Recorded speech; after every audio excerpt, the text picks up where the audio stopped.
बघा छान मस्त या अशा आंबोळ्या कशा बनल्या आहेत ते मला नक्कीच सांगा कमेंट करून. ब्रेड डोसा बनवते, त्याच्यासाठी तांदूळ घेतलेत आणि मेथ्या आहेत आपल्या खायच्या मेथी दाणा असतो ना तो घेतलेला आहे. 2 वाटी तांदूळ आणि एक चमचाभर मेथ्या अशा या आता मला वाटून घ्यायच्या आहेत मिक्सरमध्ये. तर मिक्सरमध्ये वाटून घेते आणि डोशाचं पीठ बनवते. सो हे बघा डोशाचं पीठ हे अशा पद्धतीने बनवून तयार आहे.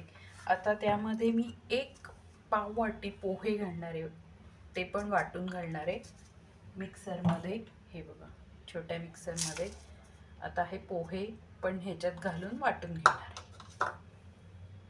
ब्रेड डोसा बनवते, त्याच्यासाठी तांदूळ घेतलेत आणि मेथ्या आहेत आपल्या खायच्या मेथी दाणा असतो